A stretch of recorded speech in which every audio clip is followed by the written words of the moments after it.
Welcome everyone to Jira Hug. So I'm just promoting you up as panelists. Please don't be shy. Come on through, get the cameras on, get the mics on. Very excited. We have Lance Miller joining us today. But before we do get stuck into today's session, I would like to take this time to acknowledge the traditional lands which we're all coming from today. I live on the beautiful lands of the Gadigal of the people of the Aurora Nation, and I'd like to pay my respects to the elders past, present, and future. And yes, I'm very excited that we've got Lance Miller with us today. So Lance is the Vice President of Natural Resources for Nana Regional Corporation, where he works to help guide Nana through responsible resource development and grow the corporation to meet the present and future needs of Nana shareholders. So he's worked for over 30 years in the minerals industry and has authored and co-authored over 25 scientific publications. And I am just thrilled that we have him here today. And it's going to be amazing to get his perspectives on mining in Alaska, and specifically with examples from the Northwest Arctic and the historical and ongoing story of the world's premier zinc mine, Red Dog. So it's going to be a lot of fun today. But yeah, thank you so much, Lance, for joining. It's amazing having you. Thank you. Pleasure to be here. Before we get stuck into your presentation, I was wondering what got you into mining and geology in the first place. Oh, geez. Well, you know, I kind of grew up outside a lot and on glaciers. My father was a glaciologist, but I always thought I'd go into biology, or Yeah. I was. But you know, I think the more I kind of was around and outside, just appreciation for the earth and how things, you know, the landscape around us. And what I thought was really cool is basically just from, you know, stuff from the ground, we built this society now. So that's the short story. I love that. What's been some real career highlights for you? Oh, geez. I think, you know, working with folks, you know, colleagues, Yeah. people. My boys say, you know, it's funny, Dad. It's like geologists seem to work a long time. Well, it's either because none of us, you know, make enough money, or we really like what we do. I think it's a lot. So yeah, people, and of course going to amazing places around the world. Yeah, I love that. What's some of your favorite geological places to go? Let's see. North America is pretty darn good, I gotta say. Yeah. Alaska. Other than that, working on some of the gold deposits in Russia, seeing deposits in South Africa, Central Asian places. So they each have something to offer. Yeah, definitely. I love that. That's really cool. And I do get the speakers to bring along some of their favorite pet rocks, and I think you've got a pretty cool one there to show us today. What did you bring? I know, and I don't really have pet rocks because I'm not much of a rock person. But here is, since we're talking Red Dog, let's see. There we go. Vein ore at Red Dog, probably, I don't know, this is gonna be 20% zinc. You see the sphalerite. And then just massive sphalerite here. Wow. I know it's not, you know, too shiny, but you get the idea. It's heavy. It's heavy. That's really cool. Oh, well, thank you for that. I love that. And thank you for joining us today. It's amazing having you here. If you want to share your screen, and we'll get stuck into it.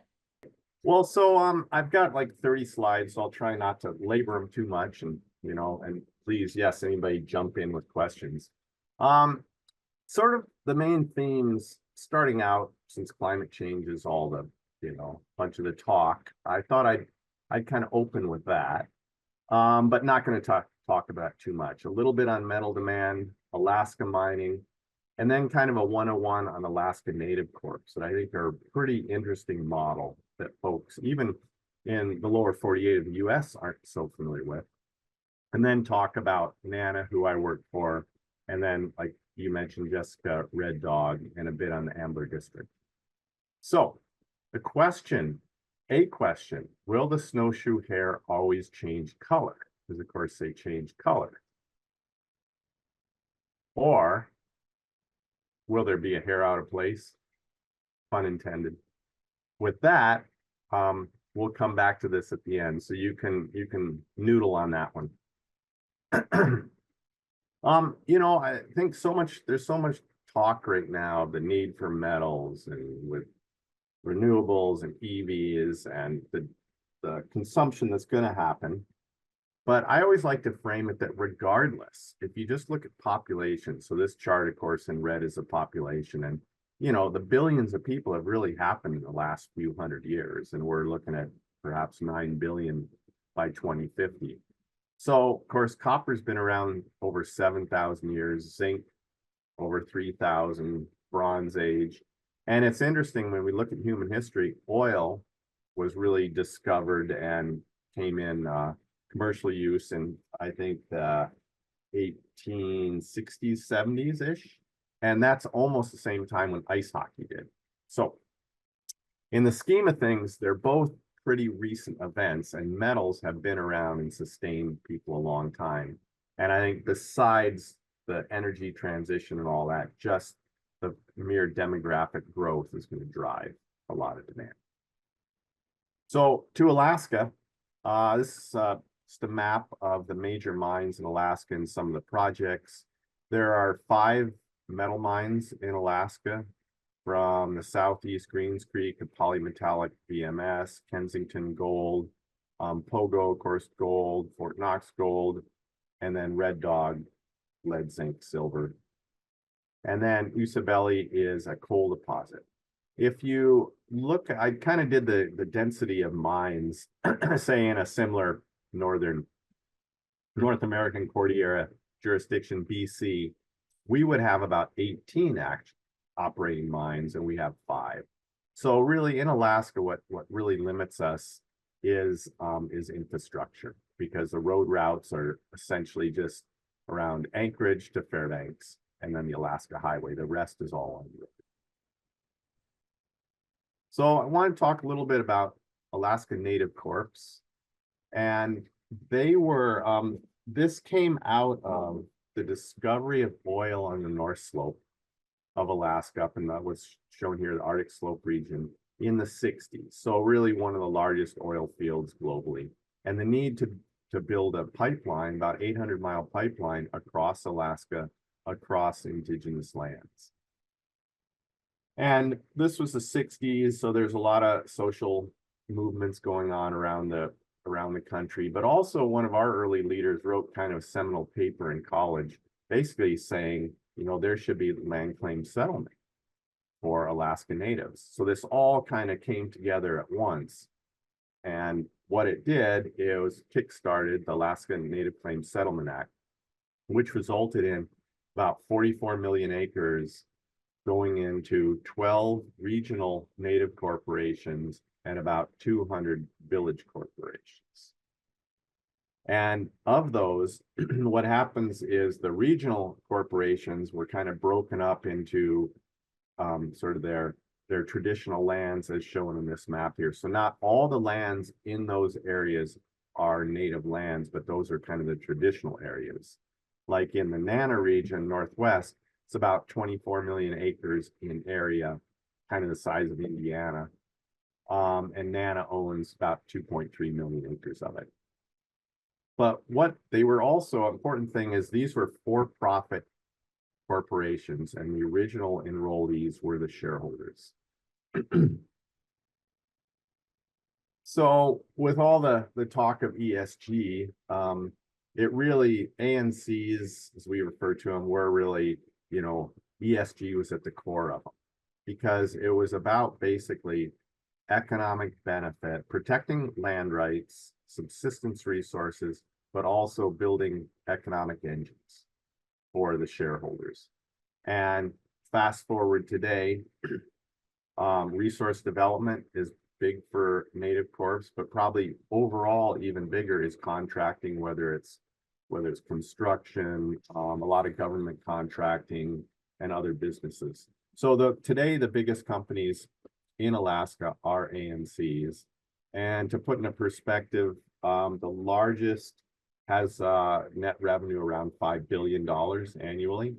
Nana's around 2, we're the 3rd largest. And we have probably 15,000 employees worldwide in a lot of different businesses.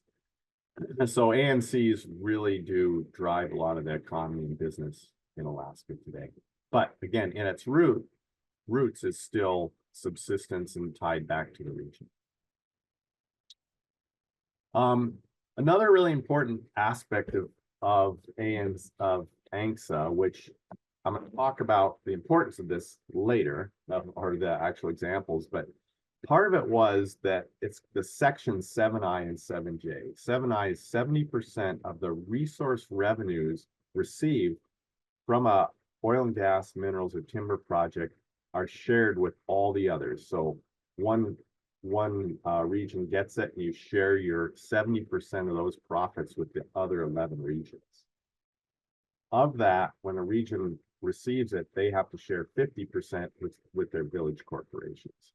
And today, fast forward over 50 years, there's been about over $4.5 billion shared amongst all the ANCs. And minerals have played a significant part we'll talk about here in a second. So following on the theme of the ANCSA lands, the light blue, or yeah, I guess bluish, those are ANCSA lands, so 44 million acres spread out through Alaska. And you can see here some of the major projects, including major mines like Red Dog, are on native lands. Donlin Gold is another one. Manh Choh just coming on production. They're shipping the ore to Fort Knox, is also on it's not ANCSA ground, it's actually tribal ground, but native ground. And the point of this and the next map is that these land selections were done pretty strategically. They were done, again, near villages for subsistence. Often you'll see it'll be along rivers, but secondly, for resources. So this was kind of cool. Our GIS fellow did this, put all ANCSA lands that were selected, the deposits on ANCSA lands, in dark.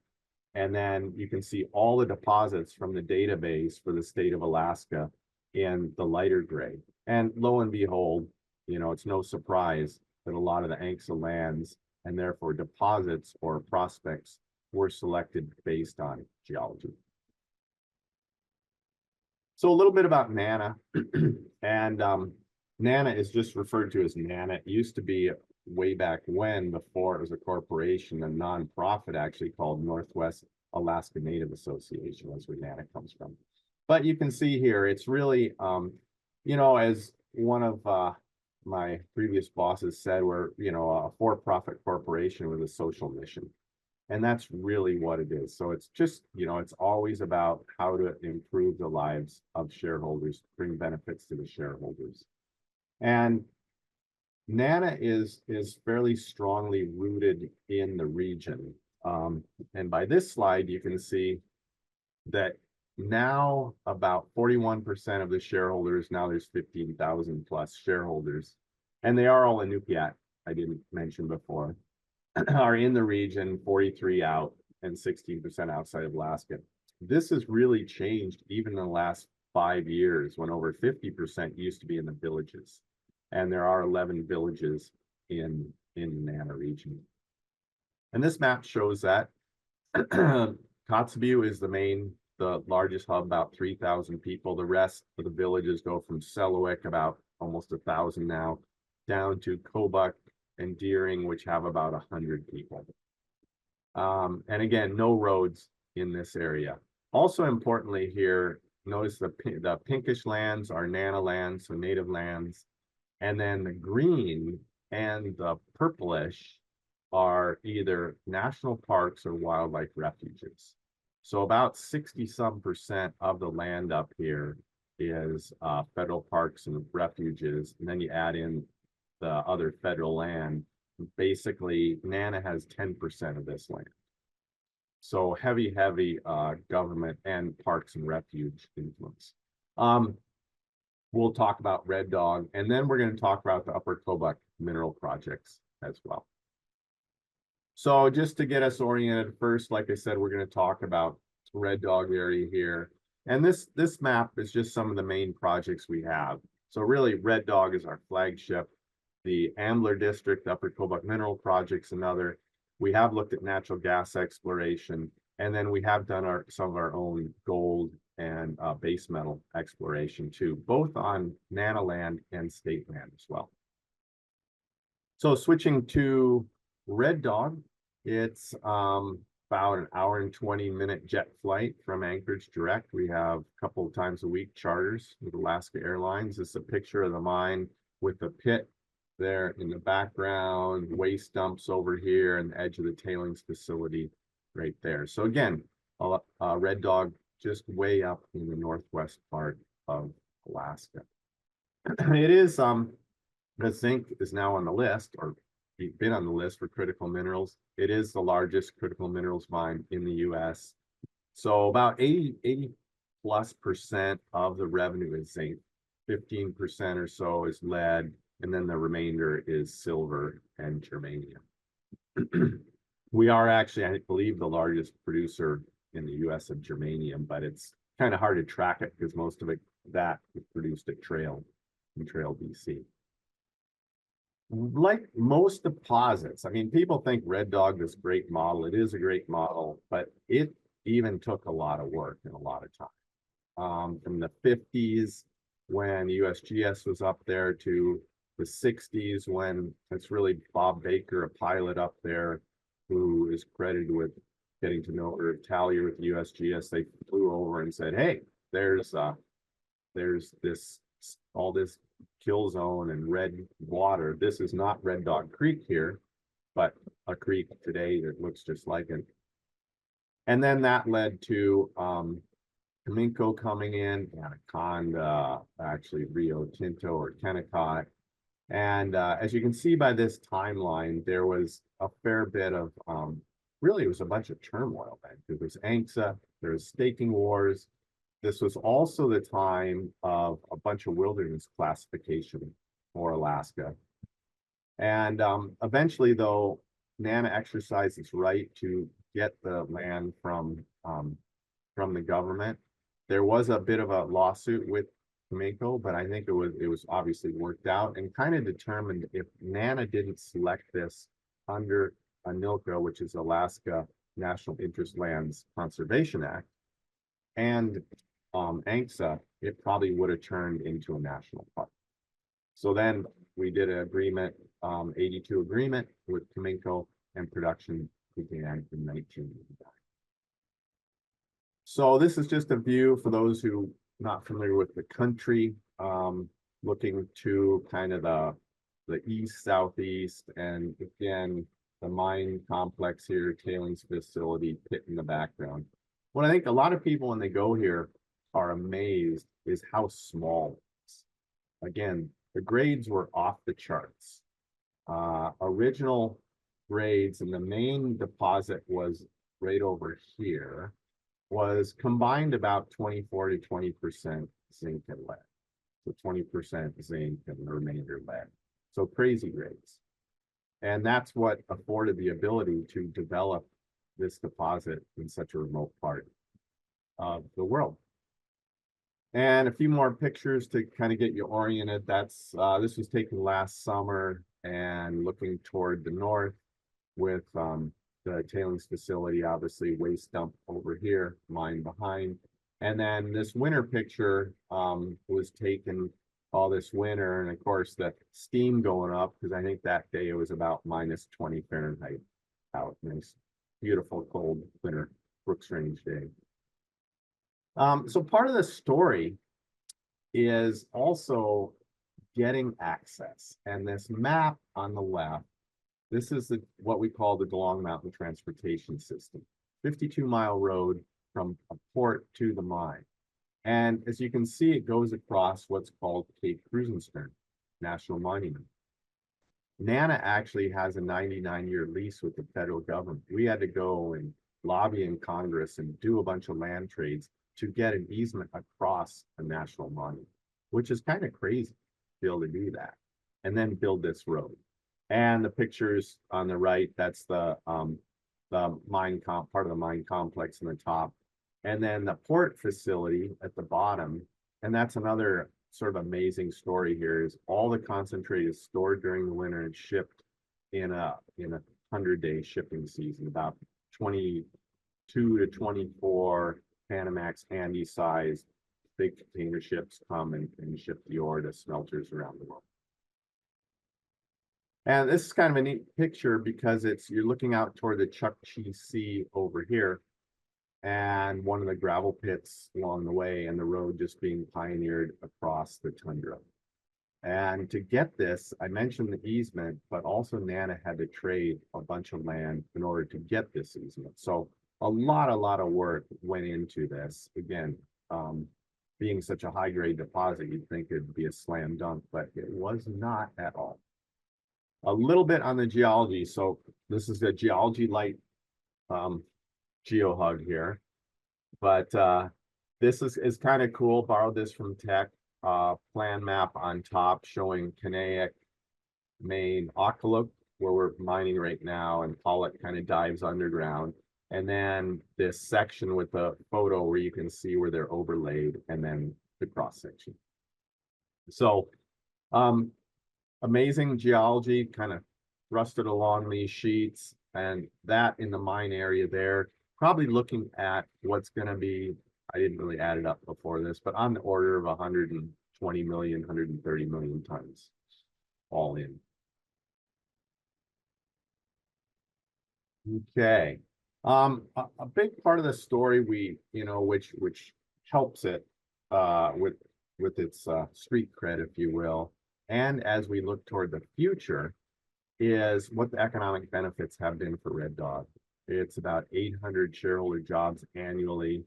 It also is 90% of the base tax payment for the Northwest Arctic Borough. I think another neat part of this story is that this jurisdiction, which is right here, Northwest Arctic Borough, is a borough. And it was formed, though, very deliberately by the early leaders of NANA in order to be able to get funding and bonding to build schools, because they knew education was important. And the only way to have a borough is if you have a tax base. So Red Dog was used to springboard the building of that borough. Of course, it's 80+% of the U.S. zinc production. I think depending on the year, Red Dog is the first or second largest zinc concentrate producer. I'll touch on some of these other payments here in this slide. And so I mentioned 7I, and I think these numbers are pretty wild when you think about it. Because what, again, NANA receives money, we have to distribute 70%. Through last fiscal year, $1.92 billion has been distributed to all the other Alaska Native Corps.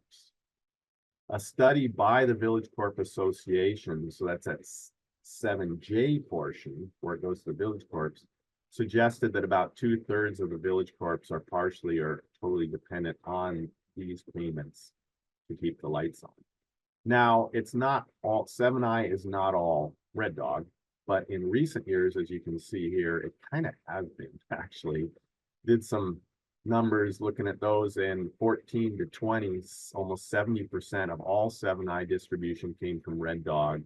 And we couldn't find 21 numbers for all the corps, but in 22, 76% of all 7I came from Red Dog. So Red Dog is presently, the mine life is 2031, and it's kind of all the other ANCs are really looking at it like referring to it as a 7I cliff because of this. I won't go into this, but I wanted to show the sort of upstream, if you will, benefits this from the land, from the agreement with now Tech and NANA. All these benefits that have really streamed out of Red Dog when it comes to the borough and jobs and school funding and educational programs, dividends to shareholders and so forth. So it really has been quite a model. People often want to come and see Red Dog, but I often say it's kind of hard to replicate because this isn't even a world-class deposit, right? It's pretty much a universe-class deposit.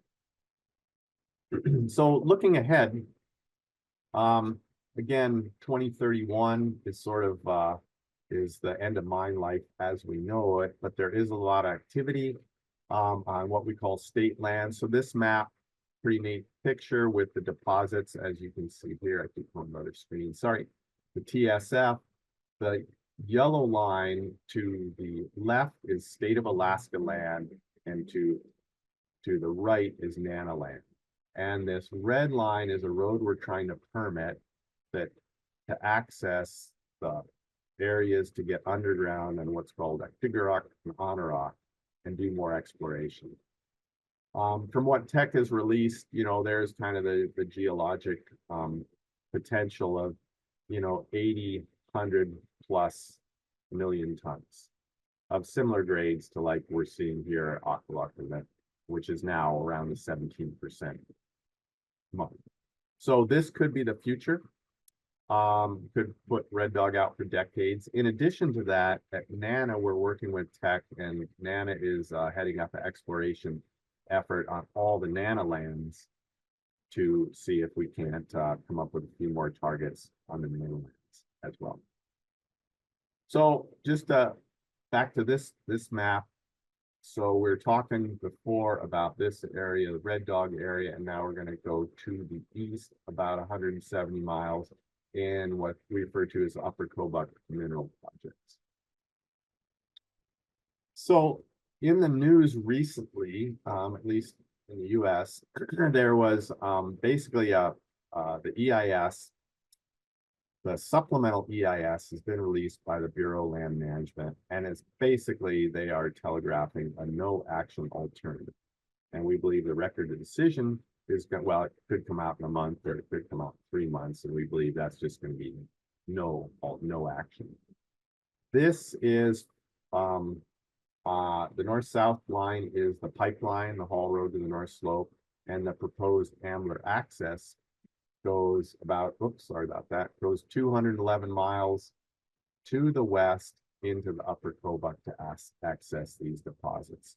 Interestingly, too, it has to cross the gates of the Arctic Park and Preserve.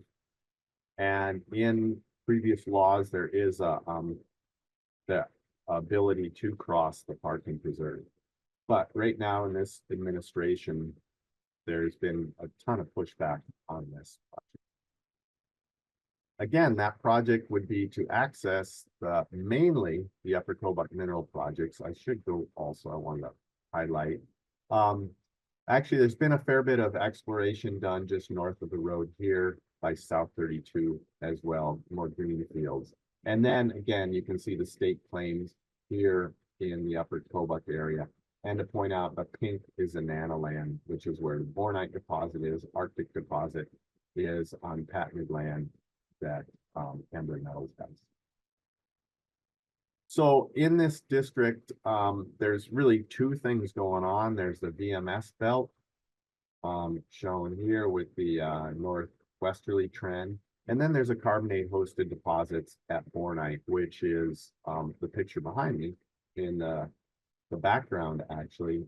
And these were both sort of discovered and came to light, well, in the 60s, but it even goes longer than that. And the takeaway from this story is, as we all know, unfortunately, how long things take.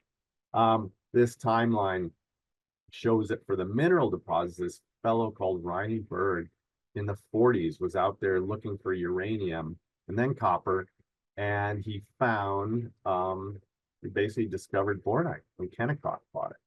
They did a cat train, came in, drove a shaft on it, did exploration. And then in the 60s, Arctic was discovered as well. There was a bit of a dead time in there for mineral discovery. But during that time, a lot of effort to figure out how to get infrastructure into the region. And both for mineral development as well as to get access, ideally to lower the cost of living in the region. Because again, no roads. Just a few pictures. Again, bornite, like behind me is here on the left, and you can see the head frame where Kennecott went in the 60s. It went about 1,000 feet down and then drifted out about 800 feet. And that's a present camp today. You're looking north toward the Brooks Range. And the drill rig on the right shows some of the country around on the Arctic deposit. All right, so did want to just touch on a few other things here right at the end. And one is workforce development, and kind of on the side for me, at least, even though Nana does a fair bit on a lot on shareholder development, but really trying to get shareholders into professional positions, like geologists, environmental scientists, engineers. So we have several programs we support. One is Geoforce, another program in Alaska, ANSEP, Alaska Native Science and Engineering Program. You know, because I think when we go to the villages, there's now at Red Dog been 3 generations of workers there, but most of the people are, you know, in a mechanic driving truck, and that's what the kids want to be. So it's really how you get these role models so the young kids in the village will want to be potentially and hopefully the next general manager of Red Dog. Real important to me. And then this is so kind of pulling back, and you can, this has been interpreted a lot of ways, but I think it's really interesting. This is a Journal of American Medical Association, a study done here a few years ago, again, from 1980 to 2014. And even down here in the bottom, it talks about it. So keep your eyes focused on the darker blue. The change in life expectancy over this time in the dark blue areas has been 8 to 13 years. And they even call out Alaska. And in Alaska, some of the darkest areas are the North Slope and Northwest. And interestingly, what happened in those times, minerals and oil and gas. So one could make the case that, you know, increased access to healthcare, better infrastructure, education, and so forth. Anyways, just kind of pretty interesting study, and the timelines really overlap with the development of natural resources in northern Alaska. So the question at the beginning about the hares, can they adapt? Believe it or not, I found out that they can. And this isn't all snowshoes. So if you come to Alaska looking for a brown snowshoe hare in winter, you won't. However, there apparently are snowshoe hares. I think they're on the Olympic Peninsula in Washington, which now stay brown all year. So that's your fun fact for the day. And with that, I always love this quote by Max Planck. Mining is not everything, but without mining, everything is nothing. So I know that was kind of a, you know, a broad brush overview, but glad to be able to share some of these thoughts and glad to take questions. I love that. Thank you so much. And thank you, for taking the time to chat to us.